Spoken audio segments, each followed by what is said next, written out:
do negócio, enfim. Isso é mesmo. Muito bom. Vamos trabalhar, né? Vamos trabalhar aqui. O tempo ruge aqui, olha só. Vou compartilhar aqui com vocês minha tela.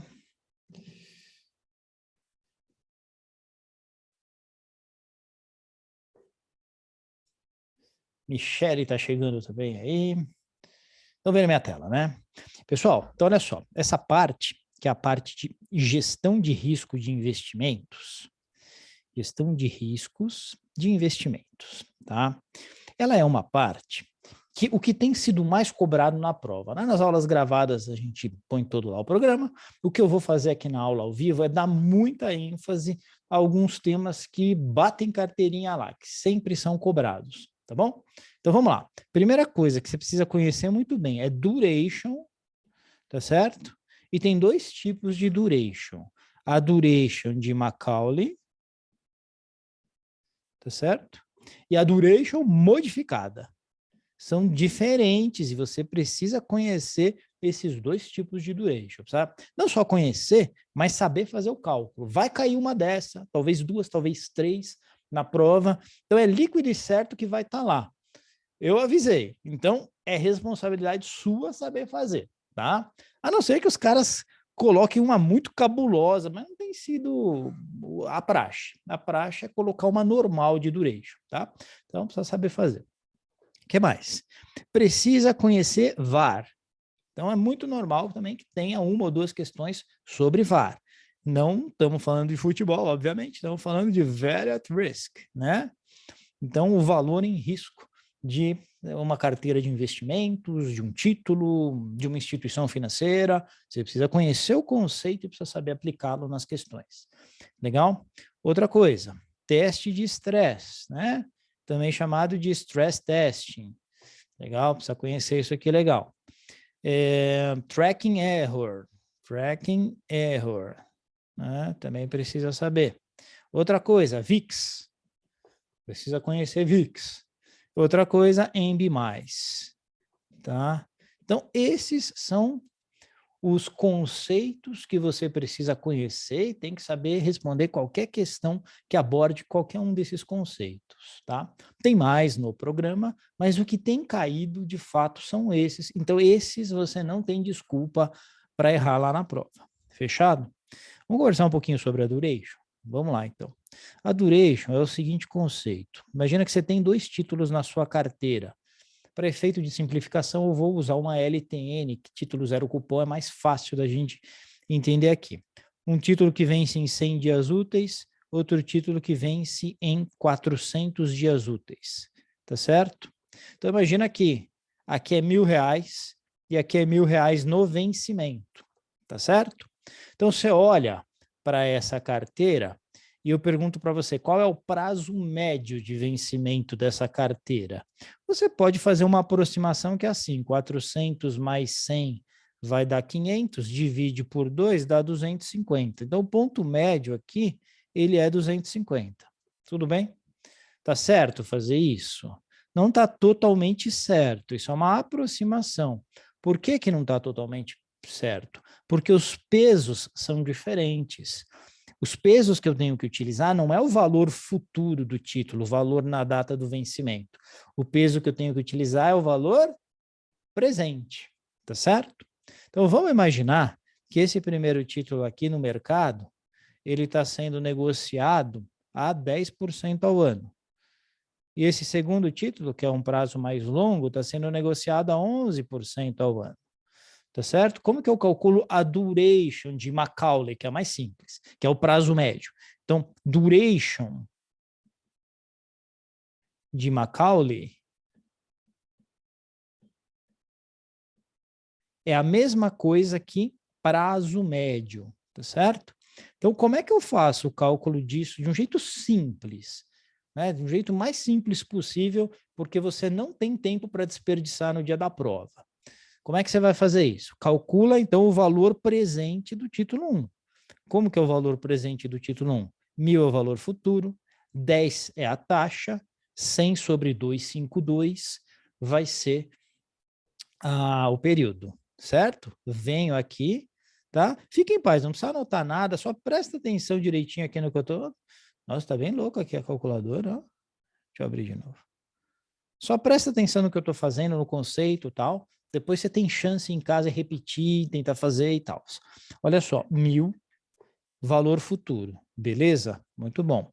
100, enter, 252, divide, é o prazo, 0,39 anos. Então, você vai colocar lá no N.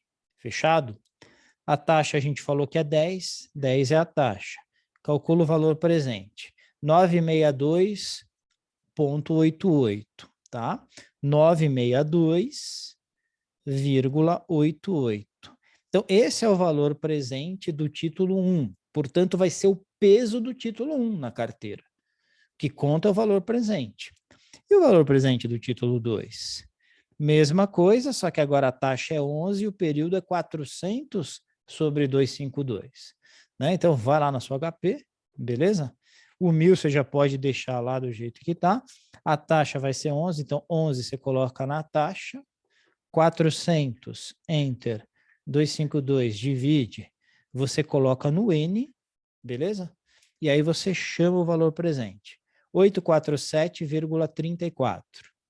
847,34.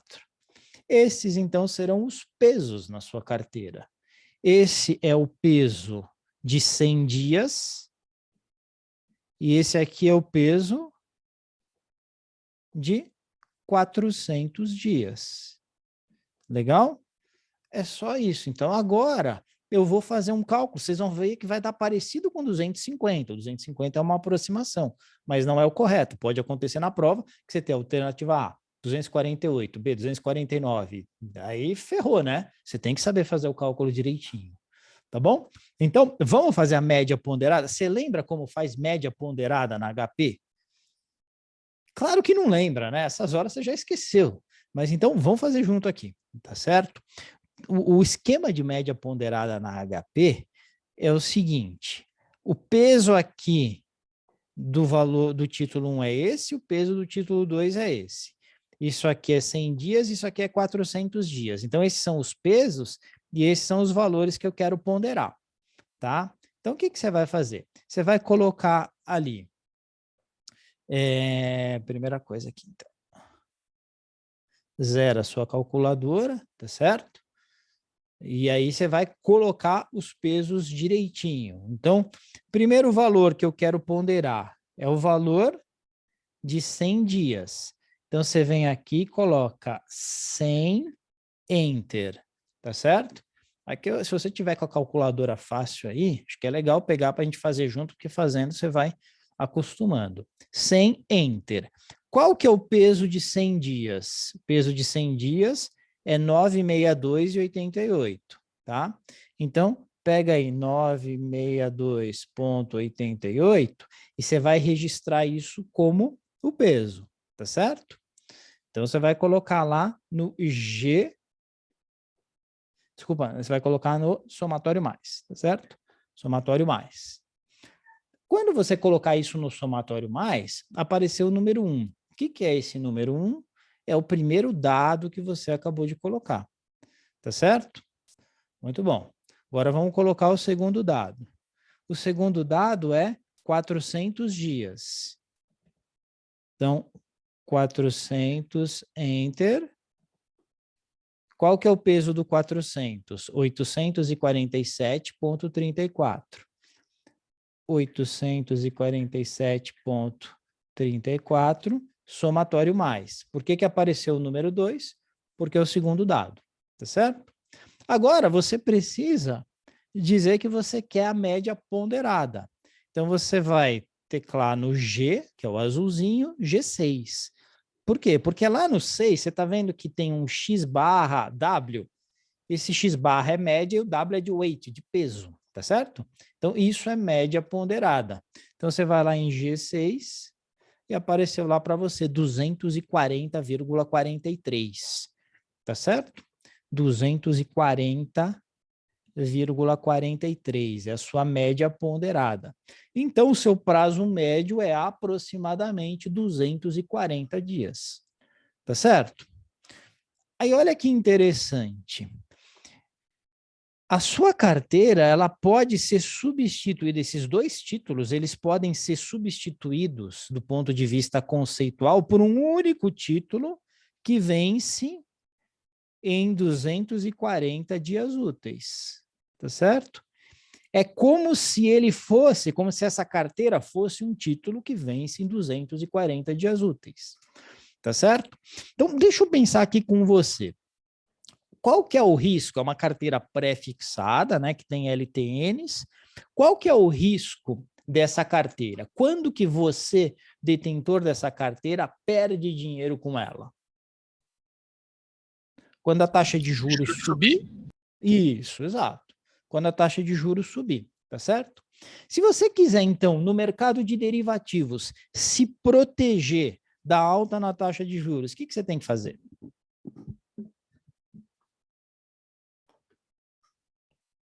Primeiro, que derivativo que você usa, né, para se proteger? Comprado em DI 240 dias? Exato, perfeito. Então, você tem que pegar um DI de 240 dias, nem sempre vai ter um vencimento pronto, tá? Mas se tiver, você vai pegar um DI de 240 dias, você vai comprar taxa, tá certo?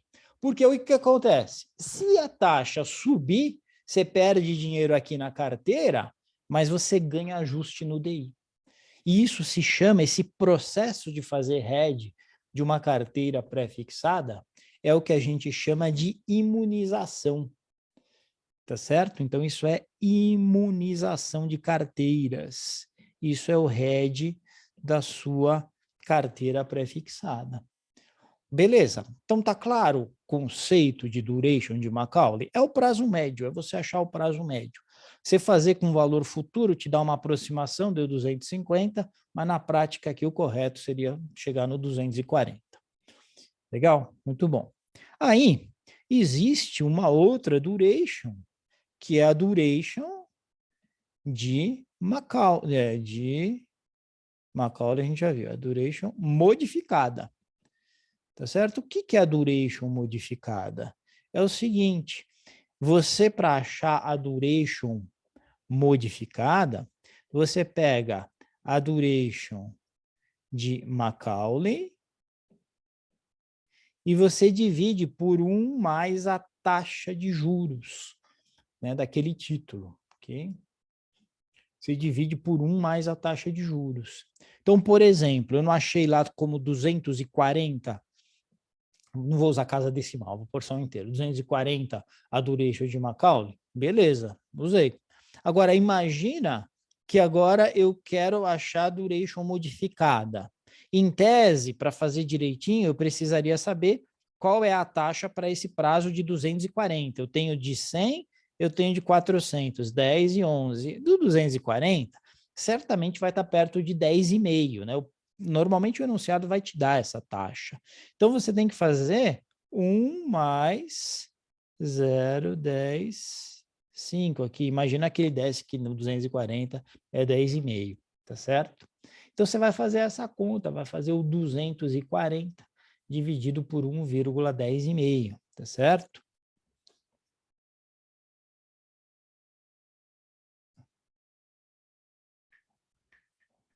Felipe, desculpa, por que 10,5? Eu boiei aqui. Estou imaginando que o 10,5 é a taxa para esse prazo de 240 dias, tá? Por quê? Porque a taxa para 100 dias é 10, a taxa para 400 é 11. Isso aqui está na metade, vai estar alguma coisa em torno de 10,5 na estrutura da curva de juros, tá certo?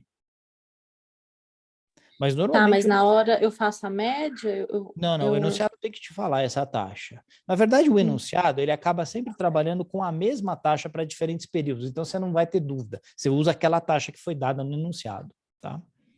Tá bom. Legal? Agora, olha só, né? Esse é o erro aqui que eu estou fazendo, é o erro que a maioria dos alunos cometem, né? Do que você está falando aí, professor? É isso aqui. Na prática, né, o que está acontecendo?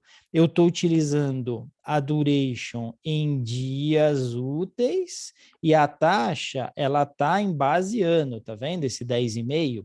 Você não pode fazer isso. Se a taxa estiver em base ano, você vai ter que utilizar a duration de Macaulay também em base ano. Então, são quantos anos 240 dias úteis? Você tem que calcular direitinho aqui. Então, 240 dividido por 252, né? Então, vem aqui 240, enter, 252 divide, 0,95, tá certo?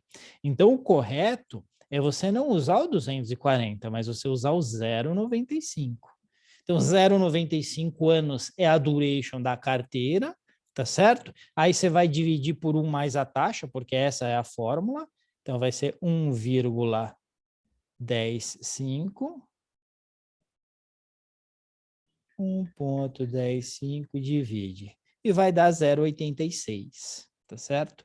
Então, 0,86 anos é a sua duration modificada, tá?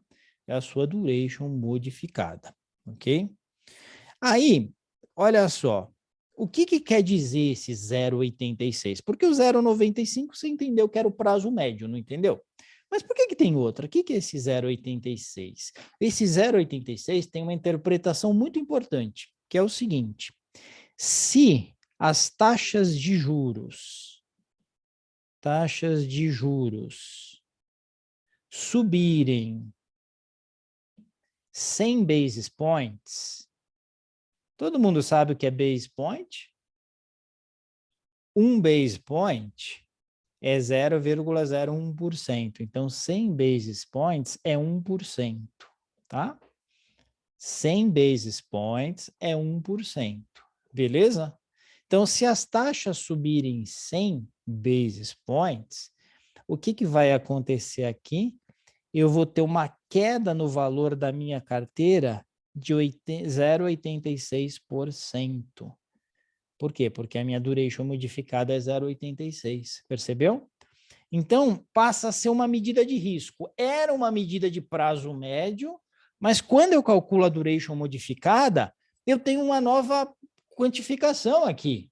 Eu sei que se a taxa subir 1%, né, 100 basis points, se a taxa de juros subir 1%, a minha carteira ela perde 0,86% de valor. Então, eu tenho uma queda no valor dessa carteira. Beleza?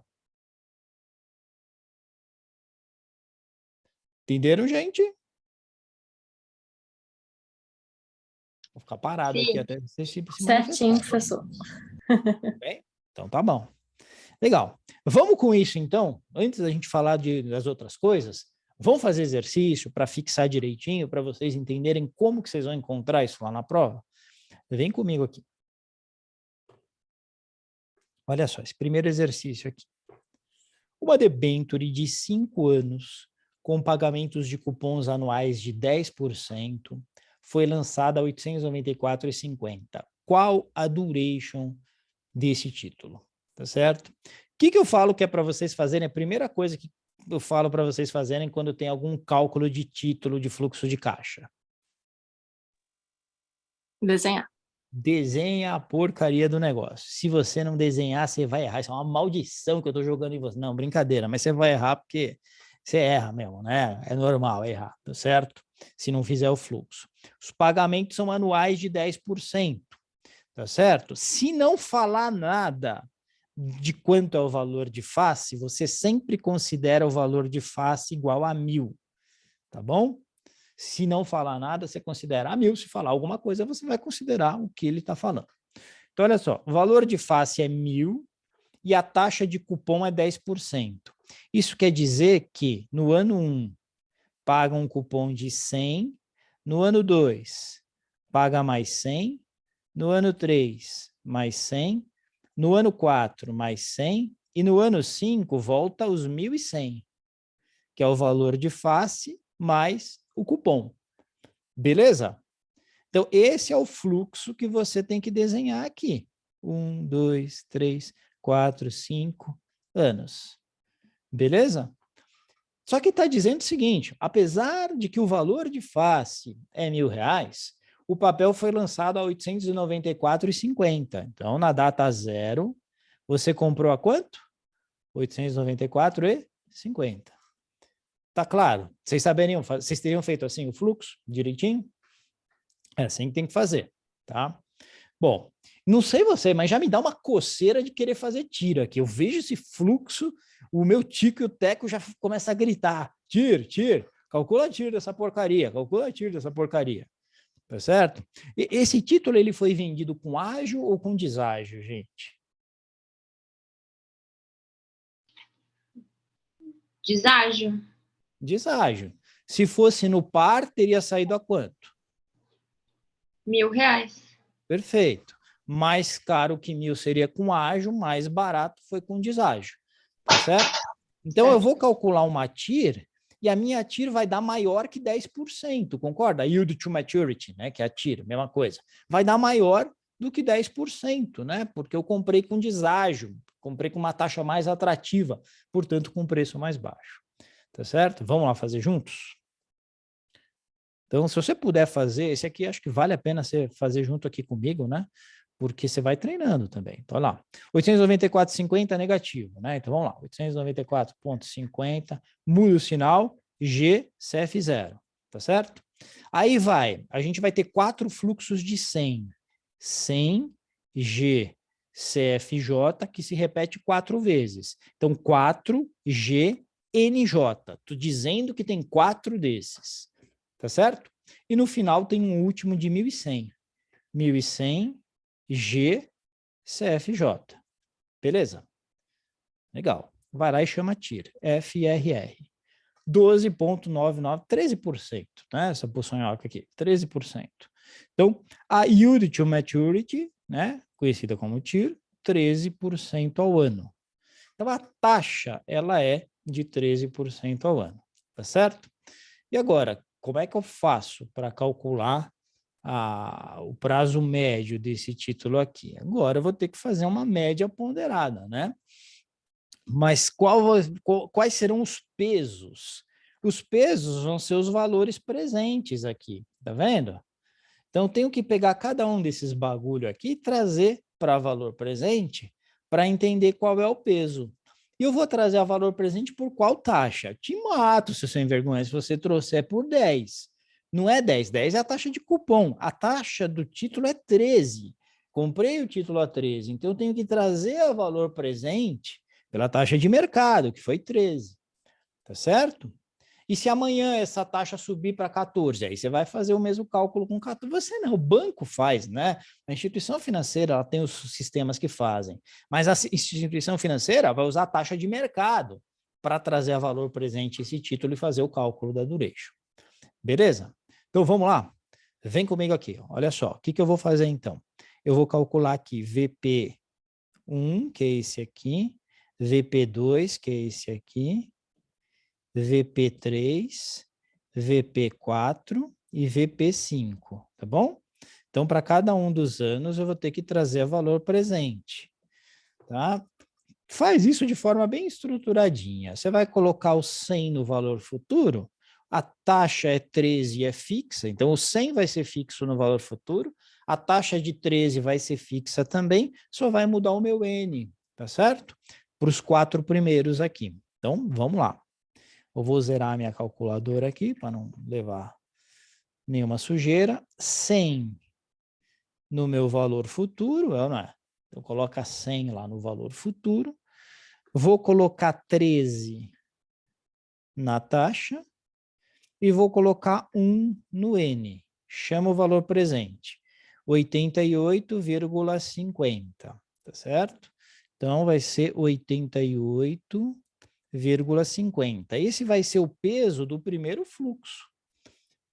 Valor presente 2. Só vem aqui na sua HP e muda o N. 2 passa a ser o novo N. E chama o valor presente. 78,31, tá? Então, 78,31. No VP3, só muda o N. 3 vai ser o seu N. Chama o valor presente. 69,31.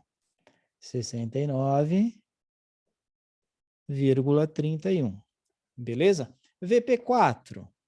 Vai lá, coloca 4 no N e chama o valor presente. 61,33. 61,33. E o VP5? Cuidado, aqui o valor futuro é 1.100, não é 100. Então, você tem que vir aqui, 1.100 no valor futuro, 5 no N e chama o valor presente. 597,04. 597,04. Galera do céu, esses são os valores presentes, tá certo? Então, esses são os pesos que cada prazo vai ter, tá certo? E quais são os prazos? Deixa eu só ganhar espaço aqui para tentar fazer um negócio menos poluído. Vou tirar aqui esse valor. E olha o que eu vou fazer. Meu N aqui é 1, meu N aqui é 2, meu N aqui é 3, meu N é 4 e meu N é 5. É ou não é? Então, agora eu vou ter que ponderar isso aqui, né? Vou ter que ver em quantos anos fica o prazo médio e os pesos de ponderação são os valores presentes que eu calculei, tá certo? Então, como é que você faz isso na HP? Pega a sua HP aí, vem comigo fazer isso na HP. Vou zerar tudo e vou colocar do zero, tá certo? Então, você precisa ter na sua cabeça como faz média ponderada, porque usa muito. Usa para cálculo de WOC, WACC, usa para duration, então você tem que saber fazer, tá certo? Então, vamos lá. Eu coloco o 1, tá certo? E depois falo que o peso do 1 ano vai ser 88,50. Então, você coloca 1 Enter, 88,50 é o peso. Então, vai lá no somatório mais. Coloquei o primeiro ano, tá certo? Aí eu vou colocar o 2 e falar que o peso é 78,31. 2 Enter, 78,31 é o peso, somatório mais. Ele está me falando, Carecão, você acabou de colocar o segundo ano aí. Terceiro ano aqui, 69,31 é o peso do ano 3. Então, você põe 3, Enter, esqueci, 69, quanto? 69,31. 69,31, somatório mais. Terceiro ano está colocado. Aí eu vou colocar 4, Enter, 61,33, somatório mais. 4, Enter, 61,33, somatório mais. Foi o quarto ano. E, finalmente, o último, né? O quinto ano, que tem esse peso de 597,04. Então, 5, Enter, 597,04, somatório mais. Acabei de colocar o quinto dado, portanto, o quinto ano da minha série. Fechou? Então, dê input aí em todos os dados. O que eu preciso agora? Agora eu preciso saber qual é a média ponderada. Então, você chama a média ponderada G6, né? G6, tá lá, 4,12, beleza? 4,12. 4,12 o quê? Perfeito. Isso. Boa, o Luan tá sempre atento aí, cara. É que às vezes eu sou impaciente para você colocar o dedo aí no microfone, eu falo antes. Mas é isso aí. 4,12, tá certo? Alternativa A. Pessoal, vou falar para vocês. Eu acredito que 90% dos alunos erram essa questão na prova. Tá certo? Você vê que não tem segredo. O que tem você precisa saber fazer a média ponderada, você precisa estar mais ou menos com paz de espírito, não pode estar correndo que nem um louco por causa do tempo, né? E tem que fazer com tranquilidade, tá bom? Fechado? Alguma dúvida aqui no processo ou no conceito? Tranquilo. Então tá bom. Seguinte, dá uma olhada na questão 2. Ela é igualzinha, mas a pergunta é qual a duration modificada desse título. Então, poderia cair, não cair a 1, cair a 2. Aí você teria que ter feito tudo que eu fiz na 1, tá certo? Mas aí teria uma etapa a mais. E aí você tem que saber, porque não tem isso na prova, né? Essa fórmula. Você tem que saber que a duration modificada, ela é duration de Macaulay dividido por 1 mais a taxa, tá certo? Então, você tem que fazer isso aí direitinho.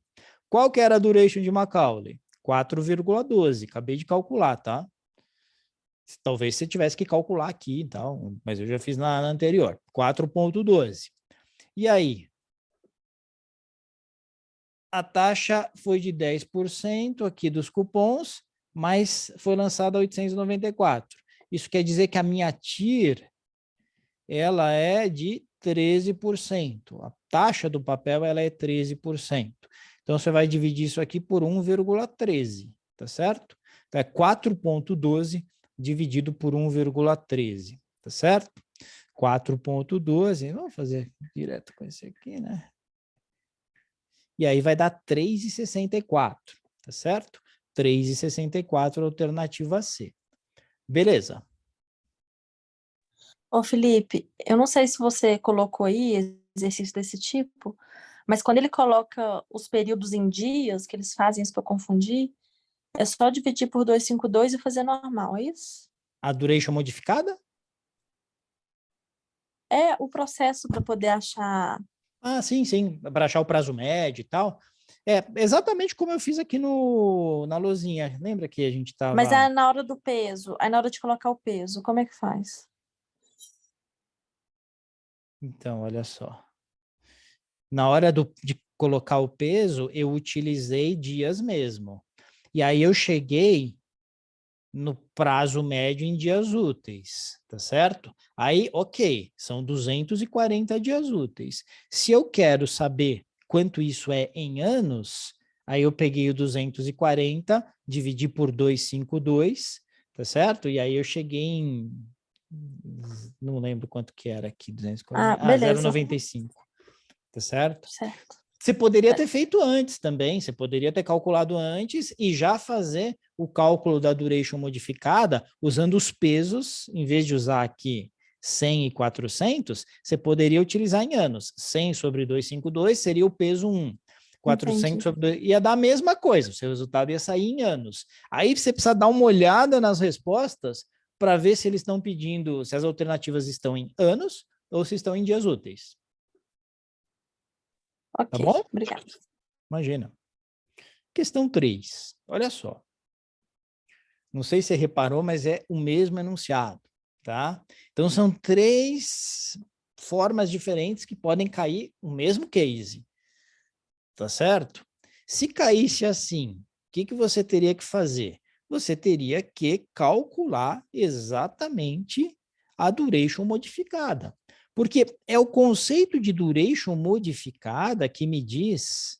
Opa, duration modificada, que me diz quanto que vai cair a minha carteira, né? Quanto cai o valor da carteira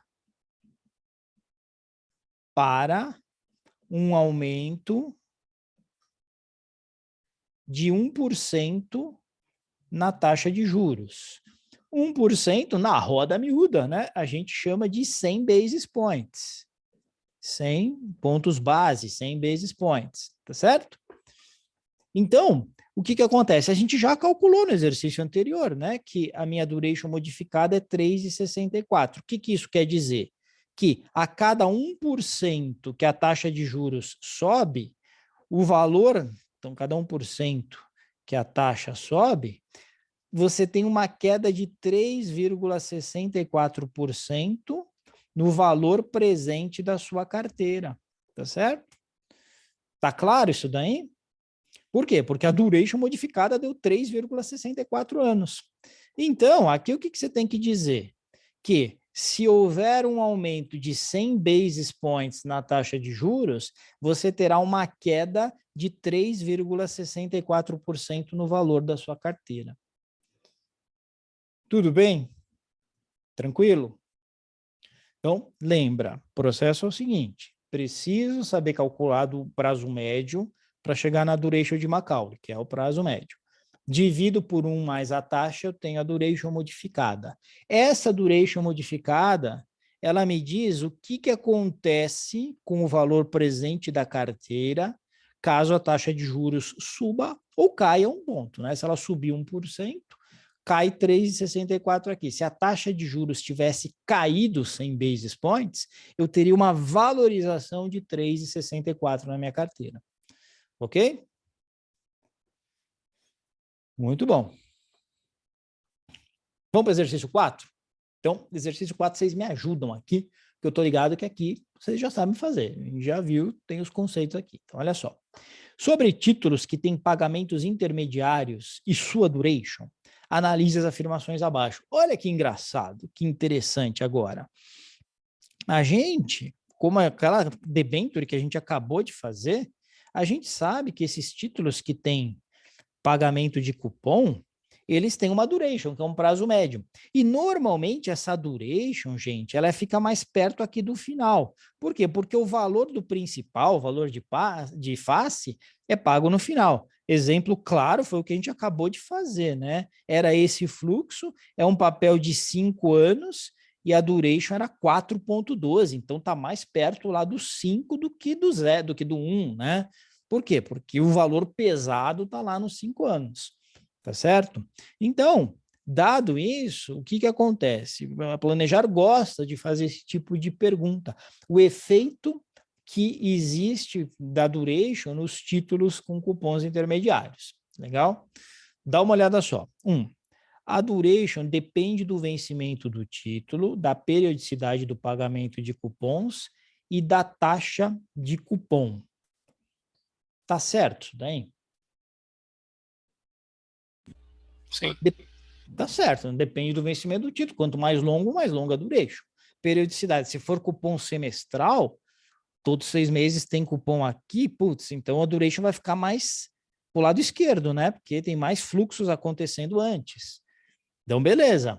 E a taxa de cupom? Bom, se a taxa de cupom é 10% ao ano, então você tem um adiantamento aqui nos juros maior. Agora, se for 20% de uma determinada magnitude, se for 20%, putz, a duration vai ficar mais curta, porque volta mais dinheiro antes. Estão percebendo? Então tá certo, depende de tudo isso mesmo, tá certinho. A duration diminui à medida que a taxa de juros aumenta. Verdade. Essa é verdade, mas ela não é tão intuitiva, né? Vocês entendem por que que isso acontece? Mas ela teria mais a ver com o cupom. Deu uma falhada aí, não sei quem que falou. Puder repetir, por favor. Né? Se ele pega o que ele antecipa, a taxa do cupom, vai recebendo o cupom maior e vai diminuindo o prazo total do título.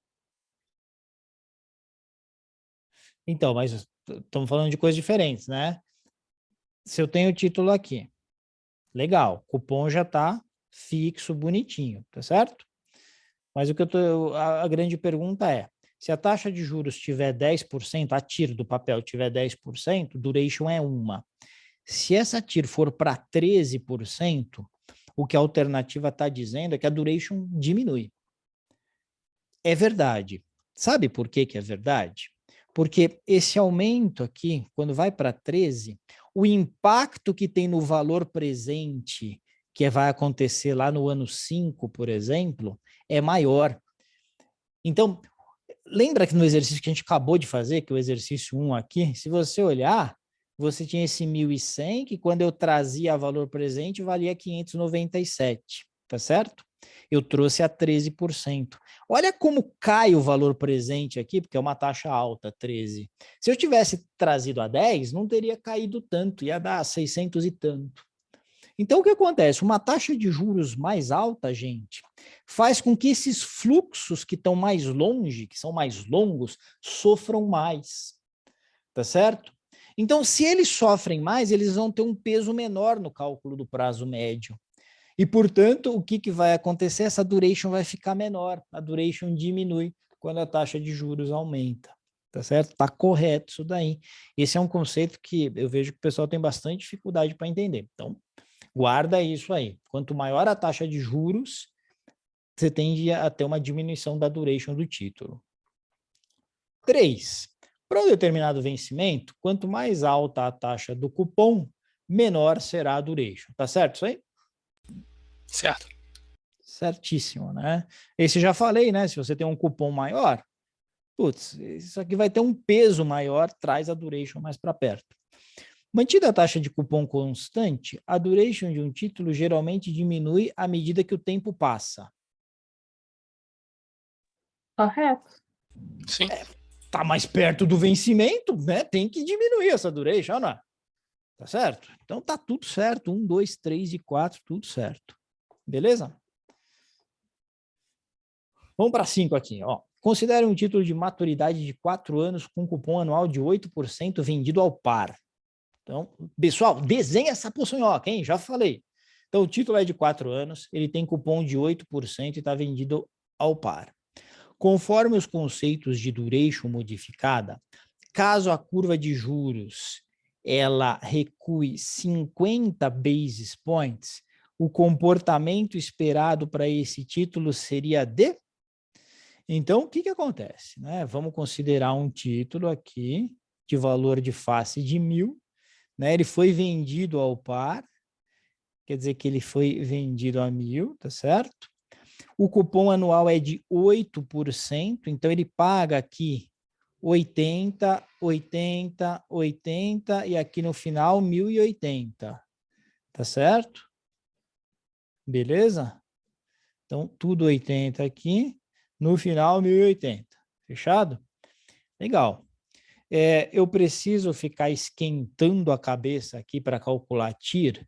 Não, porque ele foi vendido ao par. Se ele foi vendido ao par, a taxa, a TIR aqui, ela já é de 8%. Tranquilo? Tamo junto aí? Tudo bom. Então, o que que eu preciso fazer? Eu preciso calcular novamente, né? Primeiro o prazo médio e depois eu vou calcular a duration modificada. Como é que eu calculo o prazo médio aqui? Vamos lá. Qual que é o peso do ano 1? Vou ter que fazer lá na HP. 0 a sua HP, 80 é o valor futuro, 1 é o N, 8 é a taxa, valor presente, 74,07. Você vê que é rápido, né, pessoal? 74,07. Ano 2. Só muda o N, tá? Vem aqui, ó. Põe 2 no N, chama o valor presente, 68,59. Ano 3. Coloca 3 aqui no N, chama o valor presente. 63,51. Ano 4. Opa, ano 4. Vai ser 1.080 no valor futuro. 1.080 no valor futuro. 4 no N, chama valor presente. 793,83. 793,83. Beleza? Precisamos fazer a média ponderada, tá certo? Então, faz comigo aqui a média ponderada. Se você tiver com HP fácil aí, faz junto, tá? Então, olha só. Um Enter, qual é o peso do primeiro ano? O peso do primeiro ano é 74,07. 74,07 somatório mais. Depois, 2 Enter, 6859 somatório mais. 2 Enter, 68,59 somatório mais. Depois, 3 Enter, 6351. 3 Enter, 63,51 somatório mais. E, finalmente, 4 Enter, 793,83. 4 Enter, 783,93. Era isso? 793,83. Errei, ó. 793,83. Somatório mais. Coloquei os 4 lá. G6. G6. Ele te dá a média ponderada. 3,58. Tá? 3,58. Beleza? Então, o que que é esse 3,58? Isso aqui é a minha duration de Macaulay. É o meu prazo médio. Como que calcula a duration modificada? Pega a duration de Macaulay e divide por 1 mais a taxa, tá certo? A taxa ela não é de 8% aqui, então você vai dividir por 1,08, porque é 1 mais a taxa. 1,08 divide 3,31, tá certo? 3,31. Beleza? Muito bem. Agora, olha só. Caso a curva de juros recue 50 basis points. Pessoal, se a curva de juros recuar, eu ganho ou eu perco na minha carteira? Ganho. Eu ganho. Então, queda cai fora, tá certo? Se fossem 100 basis points, eu ganharia 3,31%, que é o conceito de duration modificada, né? Quanto que acontece com o seu valor presente quando há uma oscilação de 100 basis points na taxa de juros. Mas são 50, então é metade, então tem que dividir isso aqui por 2. Então, 3,31, né? 2 divide 1,66, arredondando, né? Então, é uma alta de 1,66%, alternativa A. Beleza?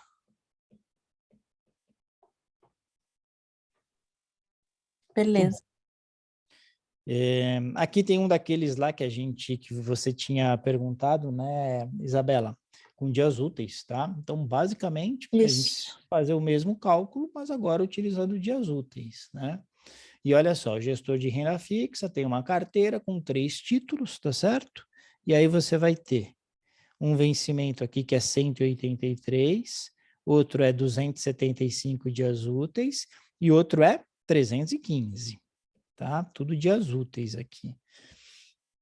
E olha só, o de 183 dias úteis, eu tenho 355 mil de valor de face. Esse eu tenho 415 mil. E esse outro aqui eu tenho 785 mil. Beleza? Muito bom. As taxas são distintas e eu preciso fazer o cálculo da duration de Macaulay. Aqui, como já está bonitinho, eu vou continuar a tabela, tá? Então, eu vou trazer a valor presente aqui, cada um desses. Beleza? Vamos fazer aqui a valor presente na HP? Então, olha só. 355 mil é o meu valor futuro, né? Zera a sua calculadora. 355 mil, tá certo? O seu valor futuro, coloca lá. Aí, quanto que vai ser a taxa? 10%. Então, você coloca 10, que é a sua taxa, tá certo? Você acabou de colocar uma taxa em base ano. Então, o seu prazo vai ter que estar em base ano. 183 dividido por 252. Quantos anos tem esse título aí? Então, é 183... Enter, 252 divide, coloca lá no N, tá certo? E aí você chama o valor presente. 331, 260,29. 331, 260,29, tá? Eu vou colocar na primeira memória aqui, tá? STO1. Então, guardei na memória isso para usar depois. Aliás, vou até fazer o seguinte, vou tirar esse sinal de negativo e aí eu vou guardar na memória, STO1. Quando você faz STO1, você está registrando esse número na memória da sua HP. Beleza, mesma coisa agora com os demais. O que eu vou fazer? O meu N vai mudar, né? Na verdade, muda tudo, não aproveito nada. Olha só, o valor futuro vai ser 415 mil. Então, você vem aqui, 415, 1, 2, 3, coloca lá no valor futuro. Minha taxa agora é de 10,25. Coloca 10,25 lá na taxa. O meu N, ele vai ser 275 sobre 252. 275, enter, 252, divide. Legal? Então, você coloca lá no N e chama o valor presente. 373, 0,79 e 70. Na verdade, 69, né? 373, 0,79 e 69. 373,079,69. Beleza? Eu vou colocar na memória 2. Vou tirar esse sinal de negativo. STO2. Finalmente, vamos fazer aqui o terceiro, né? O terceiro vai ser 785 mil de valor futuro. 785, 1, 2, 3, valor futuro. Quanto que vai ser a minha taxa? 10,5. 10,5 é a minha taxa. Quantos dias úteis? 315. Então, você vai lá. 315, enter. 252, divide. 1,25 anos, tá certo? Coloca no M. E aí, chama o valor presente. 692,894,01. 692,894,01. 894,01. Não, tira o CHS, STO, memória 3. Beleza? Fez isso? Show. Agora nós precisamos ponderar, né? Simplesmente ponderar e achar o número de dias úteis que corresponde à duration de Macaulay. Então, esse 183 aqui, ele vai ter este peso. O 275 vai ter este peso e o 315 vai ter este peso que vocês estão vendo aqui. Aí faz de novo comigo aqui na HP para você não esquecer mais como faz a média ponderada. Então, vem lá. 183, enter.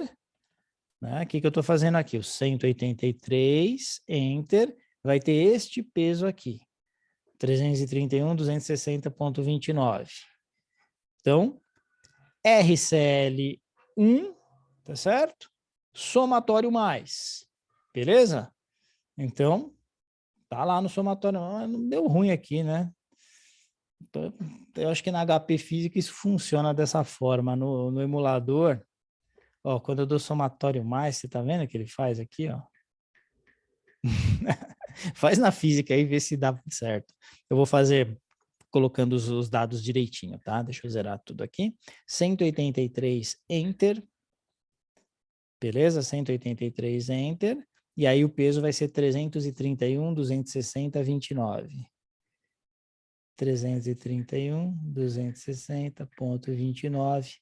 Somatório mais. Depois, 275, enter.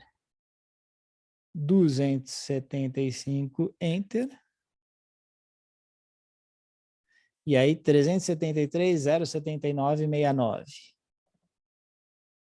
373,079,69. Você vai lá e coloca no somatório mais. Ele já falou. Você acabou de colocar o segundo título. Falta o terceiro. 315, enter. 315, enter. E aí você coloca aqui 692,894,01. 692,894,01, somatório mais. Beleza, coloquei os dados. G6, 273,02, né? 273,02, beleza? Então, aproximadamente 273 dias úteis. Você vê, não dava nem para tentar chutar, porque tinha o 275, que era muito perto, o 283, razoavelmente perto. Então, você tinha que saber fazer a conta. Beleza. Alguém conseguiu fazer na HP Física aí, para ver se funcionava, colocar nas memórias lá, ou não tem nada? Eu botei na mão. Também não usei a memória, não. Eu vou tentar depois. Novamente. Aí eu mando para vocês lá no grupo, se dá certo ou não. Bom, chega de duration, né? Foi duration pra caramba. Entenderam? Galera, vai cair essa porcaria. Vocês entenderam ou estão com alguma dúvida? Entendi. Então tá bom. Olha lá. Questão número 7. Em relação ao VIX, índice VIX, o conhecido índice do medo, pode-se afirmar que ele é mensurado através da...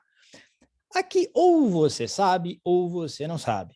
né? O que é esse índice VIX? Ele é calculado na Bolsa de Chicago, se eu não me engano, e ele é um índice que ele olha para as opções do S&P 500, né?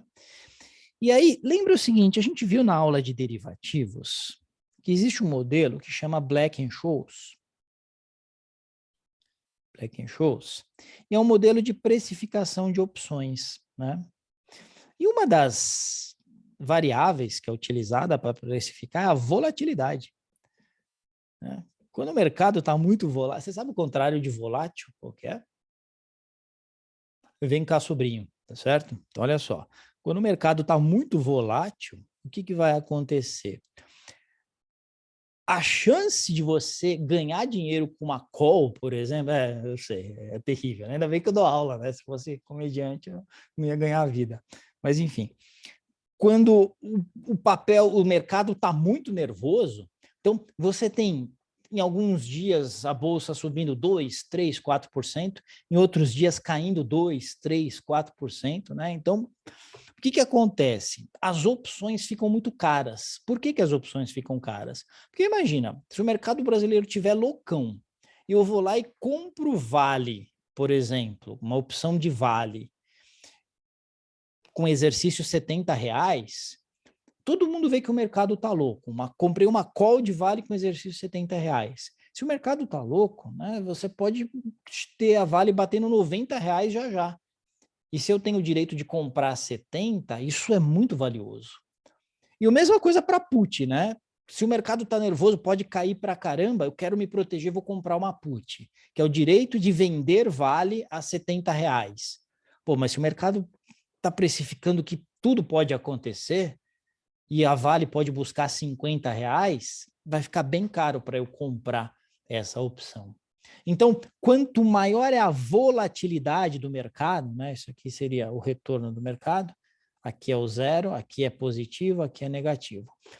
Quanto mais volátil tiver o mercado, mais caro vai estar o prêmio das opções. Esse índice VIX, ele é uma média do prêmio das opções do mercado americano. Então, ele olha para o prêmio das opções relativas ao índice de ações S&P 500. Estão me entendendo? Então, são as ações do S&P 500, mas é o prêmio das opções. Portanto, é a volatilidade implícita das opções do S&P 500. Isso que é o VIX, que é o que o pessoal chama de índice do medo. Tá bom? Entenderam? Tranquilo? Vamos para a próxima. Essa aqui caiu na última prova, exatamente como vocês estão vendo aqui, né? E fala sobre o EMB+, Emerging Market Bond Index Plus, né? Então, ele é calculado pelo JP Morgan, tá certo? E é ele que mostra para a gente qual é o risco percebido no título de um determinado país, né? Então, se você olha lá, risco Brasil está em 3,20%. Ou muitas vezes ele é dado em basis points, está em 320 basis points. Lembra que é a mesma coisa, tá? A gente falou sobre isso na duration modificada, é a mesma coisa. 320 basis points é 3,20%, fechou? Então, olha só. Para que serve isso, então? Para a gente mensurar o prêmio de risco dos títulos dos mercados emergentes. Prêmio em relação a quê, Felipe? Prêmio em relação aos títulos americanos, que são as treasuries. Então, por exemplo, quando o risco Brasil está com 320 basis points, mensurado pelo EMB, quer dizer que um título brasileiro para 10 anos está sendo negociado a uma taxa 3,20% acima das treasuries americanas. Por quê? Porque a treasury, em tese, ela é o porto seguro, ela é o título livre de risco mundial. Enquanto o dólar for a moeda mundial, vai ser o título livre de risco, porque se faltar dinheiro para o governo americano honrar as treasuries, ele emite dinheiro como tem feito ao longo dos anos, tá certo? Então, o EMB é isso. O EMB Brasil vai ser esse treco aqui, o EMB Argentina vai ser muito mais alto, porque o risco percebido para emprestar dinheiro para a Argentina, ou seja, para comprar título da dívida externa argentina, é muito maior. O EMB da Turquia vai ser outro, o EMB da África do Sul vai ser outro, tá certo? Muito bom. Então, vamos ver aqui o que está certo e errado. É um dos principais indicadores do mercado acionário americano, refletindo o desempenho médio dos títulos públicos americanos. Está certo uma coisa dessa? Não. Essa afirmativa é vergonhosa. Está errado, é uma vergonha. É um indicador que tem por finalidade medir a média dos títulos públicos de mercados emergentes. Não. Títulos da dívida externa, né? Não títulos públicos. Entretanto, né, eu acho que os caras quiseram falar os títulos da dívida externa. Vamos deixar sob júdice aqui? Sob júdice, tá? Aí depois a gente pensa direitinho no que a gente acha que se encaixa. O objetivo desse indicador é calcular o prêmio de risco solicitado pelos investidores ao alocar recursos em países emergentes, seja títulos públicos ou corporativos. E aí, tá certa essa daí? Tá correta. Por que que tá correta? Porque mesmo que eu vá comprar, imagina que eu sou o gringo, sou o John Roberts, eu moro lá nos Estados Unidos e eu quero comprar ações da Uzi Minas aqui no Brasil. Ou eu quero comprar uma debênture da Rumo aqui no Brasil. Qual que é o grande problema? Se faltar dinheiro, faltar dólar lá na frente, na República Brasileira, eu quero vender o meu título aqui no mercado local, transformar esse dinheiro em reais, depois pegar os meus reais que eu acabei de vender essa debênture, trocar por dólares e repatriar os meus recursos. Na prática, o ENB mede a capacidade que a República tem de trocar os reais por dólares e devolver os meus dólares. Então, seja título público, seja título corporativo, o ENB vai influenciar. Então, ele é um prêmio de risco. O que acontece na prática é que para um título corporativo, o ENB é utilizado e você tem o prêmio de risco daquela empresa também.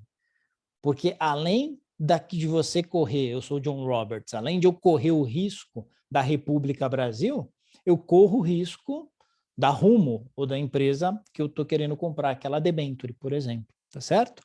Mas está correto. Por padronização desse indicador, os títulos americanos são considerados risk-free e é uma fórmula de calcular o risco do risco país dos mercados emergentes. Tá correto isso aqui? Sim. Tá correto. Muito bom, né? Então, 3 e 4, né, mesmo? 3 e 4 é a alternativa D, tá certo? 3 e 4. Essa aqui realmente está errada. Eu fiquei na dúvida porque talvez tinha sido um problema de formulação da questão, porque eu volto a dizer, essas questões que caíram na prova, eu pergunto aí para uma meia dúzia de alunos e tento montar a questão com que eles lembravam que caiu, tá? Então, por isso que eu fiquei na dúvida se estava escrito com exatamente essa terminologia, tá bom? Não é a média dos títulos públicos de mercados emergentes, porque teria que ser os títulos da dívida externa, nesse caso, né? Porque é para o gringo lá fora, ok? Então, 3 e 4 corretas, alternativa D. Entenderam o que é esse ENB? Tá claro? Sim, nunca tinha ouvido falar. Legal. Bom. Questão 9. Vamos falar um pouquinho sobre VAR, tá? O VAR quer dizer Value at Risk, ok? Isso quer dizer o seguinte, normalmente nós consideramos que as distribuições de retorno no mercado financeiro, elas são aproximadas por uma curva, que é essa curva em formato de sino, que é o que a gente chama de curva de Gauss. Isso é uma aproximação, tá? E aí, o que quer dizer essa ondinha aqui mais para cima, né? O que quer dizer essa parte menor? O que é isso, Felipe? É o seguinte, isso aqui é a frequência dos retornos. Então, por exemplo, aqui aconteceu uma vez, aqui aconteceu duas, aqui aconteceu três, aqui aconteceu 4, ou 10 vezes, 20 vezes, 30 vezes, 40 vezes, 50 vezes, é isso. Então, normalmente, se você pegar a média do retorno de um fundo de investimento, um fundo de ações, peguei lá 2022, né, e vi que, na média, aquele fundo de ações, ele teve um retorno diário de 0,02%, tá certo? E esse número, ele vai ser um número que vai se repetir bastante. Tá no centro lá da média, tá certo? É isso aí. Agora, teve dias, poucos, tá? Você vê que aqui é baixinho, número de vezes bem pequena. Mas teve dias que esse fundo ele arrebentou, ele subiu 3%, tá certo? Mas teve dias também que a desgraça do fundo caiu 3%. Legal? Muito bem. O que é o VaR? O VaR é um cálculo de probabilidade, tá certo? Que diz o seguinte: um VaR 95%, por exemplo. 95% das vezes eu não vou ter uma queda que seja... Deixa eu apagar esse -3 que ele está me atrapalhando agora. 95% das vezes eu não vou ter uma queda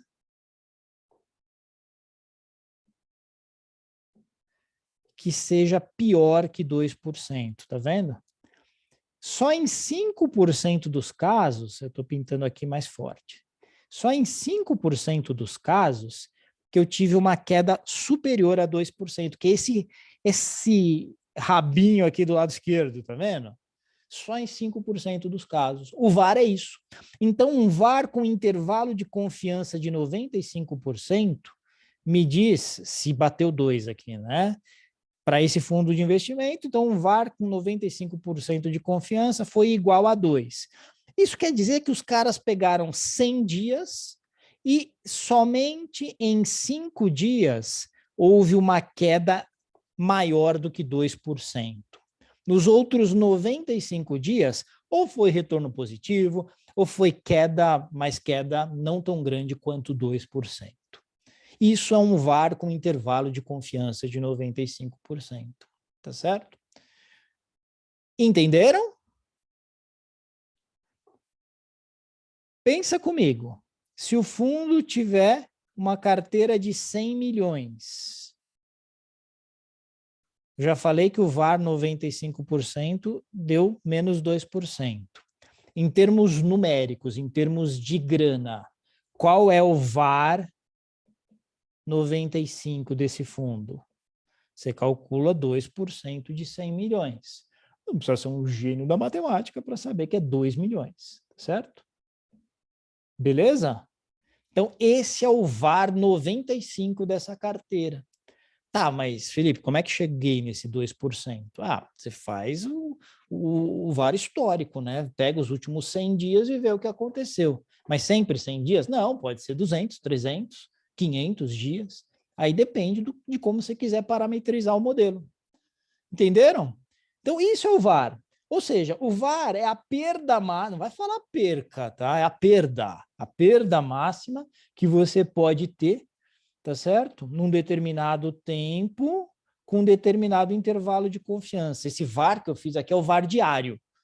Então, a minha perda máxima em um dia com 95% de confiança.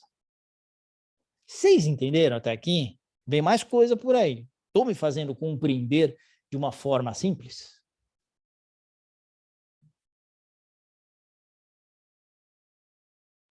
Sim. Ah, agora sim. Beleza. Muito bom. Agora pensa comigo. Se eu quiser aumentar a minha confiança da estimativa, ou seja, se eu quiser um VaR 99, vocês acham que essa perda de 2% vai ser uma perda maior ou uma perda menor? Não sei se entenderam. Maior. Porque se eu quiser falar com 99% de certeza, você não vai ter uma perda superior a... Esse vai ter que ser, sei lá, uns 5%. Porque aí eu tenho que deixar só um casozinho para cá, eu tenho que trazer mais para cá a minha métrica para só um caso passar batido em 100. É mais ou menos a mesma coisa. Pergunta para mim, Felipe, como que vai estar a temperatura em São Paulo amanhã? Pergunta para mim.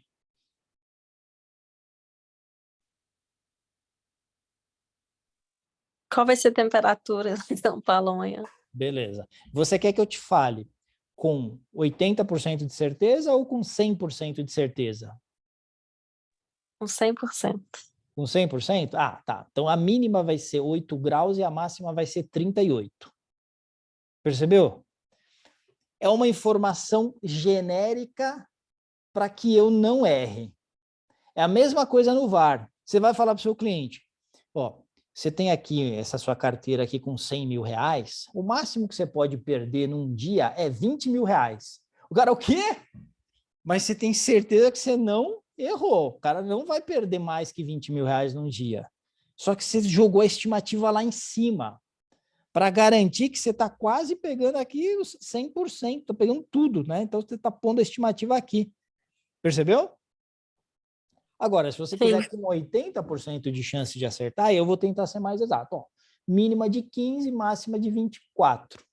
Ah, legal. Só que, como eu estou sendo bem assertivo, a chance de eu errar é maior. Então, o que vocês precisam lembrar para a prova? Quanto maior for o índice de confiança, o intervalo de confiança, maior vai ser o VAR. Quanto mais certeza você quiser dar para o seu cliente, você vai ter que falar, ó, pode ser que aconteça um dia aí de você perder 20 mil reais. Entenderam o conceito? Então, vamos anotar algumas coisas aqui. Intervalo de confiança maior, VAR maior. Anota isso daí em algum lugar aí. Intervalo de confiança maior, VAR maior. Outra coisa, eu calculei o VAR diário, que é quanto você pode perder num dia. 2 milhões aqui para esse fundo. Se eu calcular o VAR mensal, vai ser mais ou menos quanto pode perder num mês? Mais. Mais. Concorda que é mais? Pô, um mês pode acontecer tanta coisa, não pode? Então, tem que ser maior. Quanto maior o horizonte de tempo, quanto maior o tempo, maior o VAR.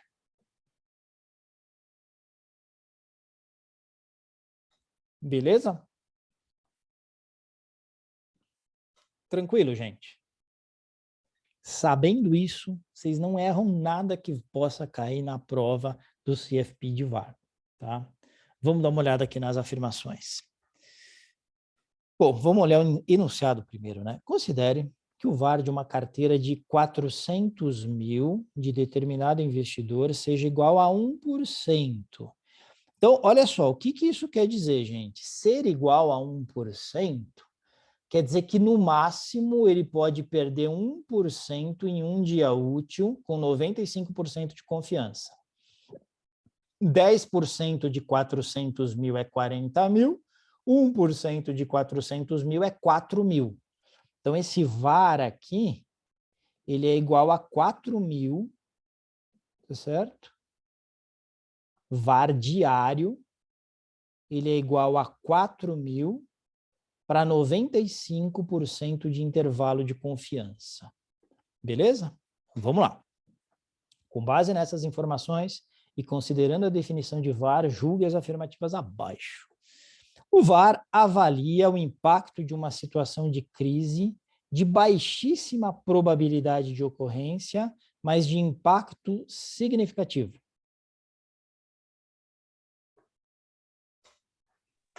Sim. Faltou eu falar uma coisa para vocês, né? O VAR, ele é uma medida de cenários triviais, né? Então, se eu peguei os últimos 100 dias e eu estou fazendo essa estimativa com base nos últimos 100 dias aqui, gente, isso quer dizer que é o que normalmente acontece. Então, o VAR, ele não pode ser utilizado para cenários de crise. Cenários de crise, você tem uma outra métrica que se chama stress testing, teste de estresse, tá?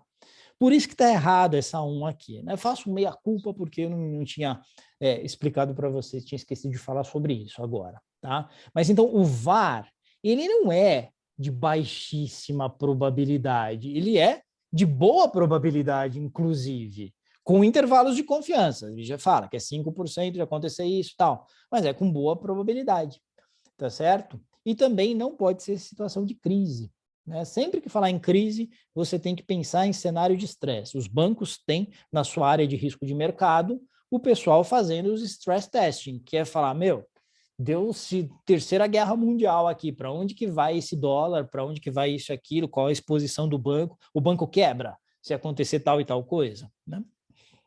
Então tá errado isso aqui. O VAR é o pior resultado esperado com determinado grau de confiança para o conjunto de cenários possíveis de ocorrer para um horizonte de tempo considerado. Isso. Sim. Perfeito, né? Certinho. 4.000 é o pior resultado esperado para a carteira em 19 dias a cada 20. Calma aí. Em um Sim. dia, né? 19, enter, 20, divide. Ah, 95%. Então, vamos ler de novo. 4.000 é o pior resultado esperado para a carteira em 19 dias a cada 20. Isso quer dizer que a gente espera que durante um dia, durante 19 dias em cada 20, tá certo? O pior resultado seja esse. Somente em um dia vai escapar essa situação. Tá certo? Entenderam?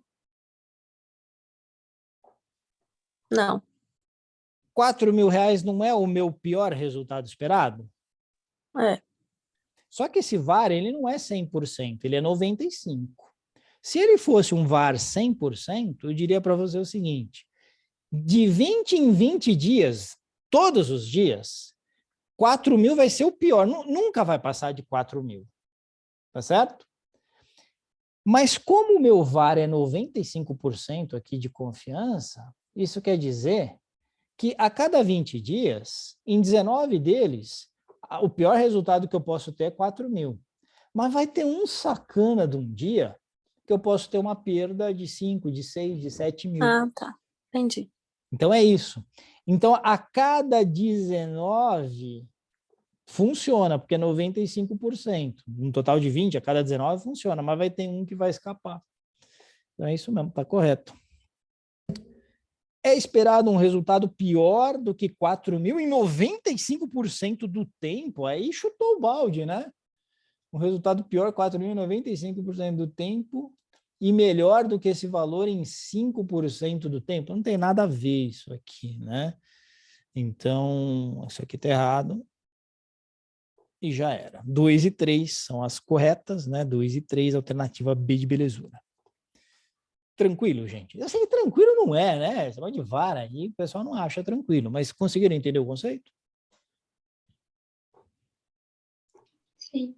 Vamos lá. O chamado VAR é importante para a gestão financeira ao ter como objetivo medir o valor da perda incorrida em um determinado período anterior de tempo. É isso mesmo, né? Ao ter como objetivo medir o valor da perda incorrida em um determinado período anterior de tempo. É bem verdade, né, que o que a gente quer medir é daqui para frente, mas você acaba mensurando o que já aconteceu. Vamos ver a B. Independe da complexidade do instrumento considerado, fator que provocou a sua popularidade. Mais ou menos, né, pessoal? Porque, olha só, por um lado, realmente, independe da complexidade do instrumento considerado, mas dependendo da complexidade, você vai ter volatilidades diferentes, né? Vamos ver a C. Busca medir o valor das perdas que um ativo ou uma carteira está sujeito, dado um determinado nível de confiança e de tempo. Aqui é muito melhor, né? Porque essa é a descrição do VAR, né? Então, olha só, o que eu quero com o VAR? O meu objetivo principal no VAR não é ver o que aconteceu, mas é entender a que está sujeita uma carteira em termos de perdas, tá certo? Então, essa C, sem dúvida, ela define melhor o que é o VAR, né? Facilita o tratamento estatístico, tendo em vista que ele elimina a necessidade de utilização de um intervalo de... A gente acabou de ver que você precisa de um intervalo de confiança, tá certo? Então, essa aqui está errada também. E a C é a que descreve melhor o papel do VAR. Beleza? Vamos ver essa 11 aqui. Pessoal, mais uns minutinhos a gente já termina. No CAPM, o coeficiente beta é uma estimativa do quê? Então, normalmente o pessoal volta a falar do beta aqui nessa parte de risco, e aí você precisa lembrar que a gente tem o desvio padrão. Desvio padrão mensura que tipo de risco? Desvio risco padrão mede o risco total, muito bom. Aí eu tenho o beta que mede que tipo de risco? Sistemático. O sistemático, né? Você precisa lembrar disso, é o risco sistemático de um papel. Se o beta é igual a 1, quer dizer que o risco sistemático daquela empresa é igual à média do mercado. Se é maior que 1, ele é maior que a média de mercado. Se ele é menor, vai ser menor que a média de mercado, tá certo? Então, é a magnitude do risco sistemático do ativo que está sendo precificado comparativamente ao risco sistemático da carteira de mercado. Tá? Então, alternativa D. Pessoal, existe alguma medida de risco não sistemático?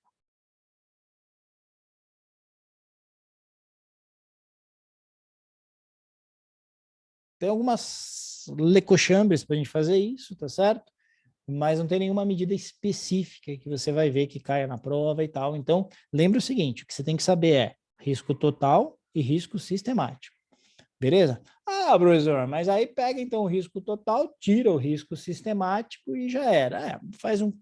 Faz sentido, a gente faz algumas adequações nesse sentido, tem uma manipulação matemática para funcionar legal, tá bom? Mas não vão pedir isso para você na prova. Na prova você tem que lembrar risco total, desvio padrão, risco sistemático, beta. Vamos ver essa aqui. O Bacen aumentou a taxa de juros em 70 basis points. Que mudança sofrerá um título que tem 1,85 de duration modificada? E aí? Primeiro, é ganho ou perda?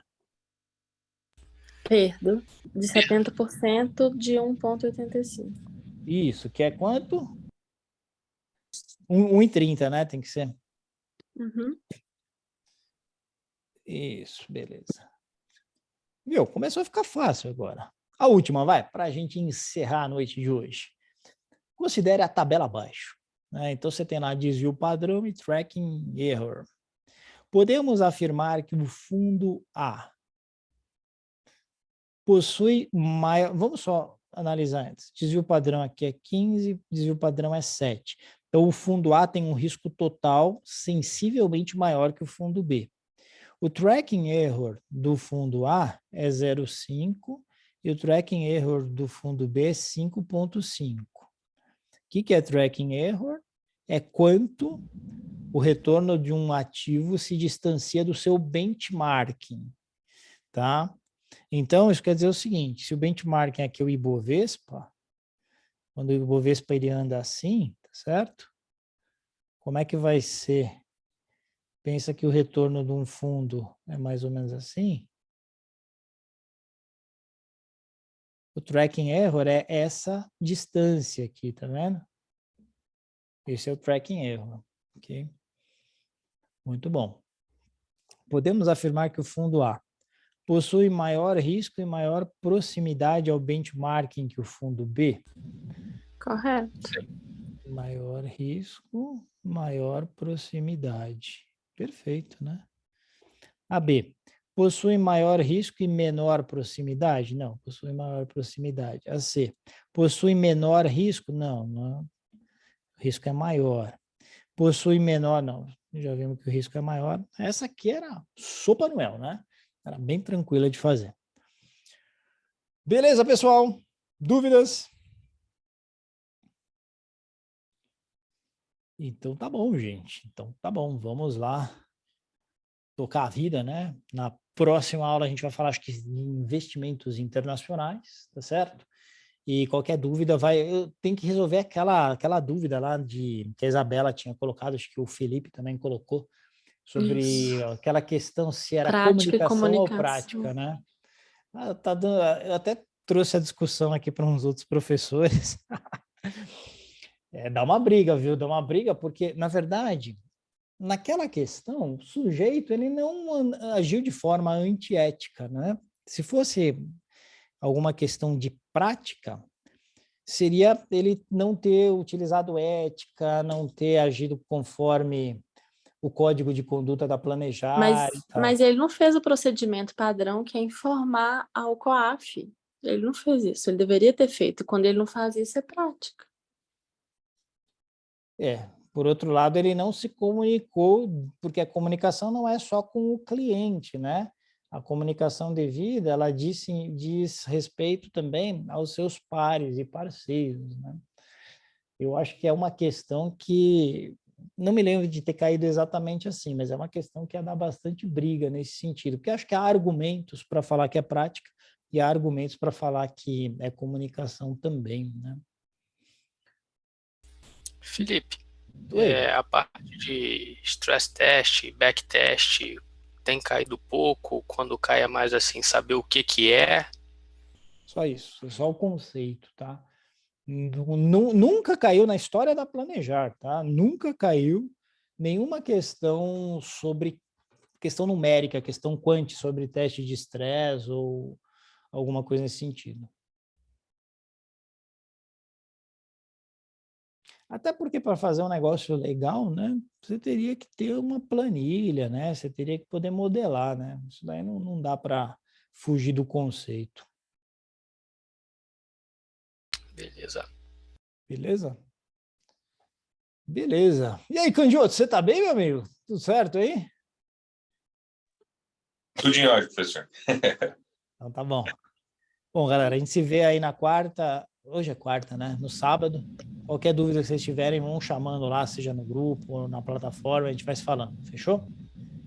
Beleza. Um abraço aí Fechou. pra vocês. Tudo de bom. Tchau, tchau. Valeu, tchau, tchau.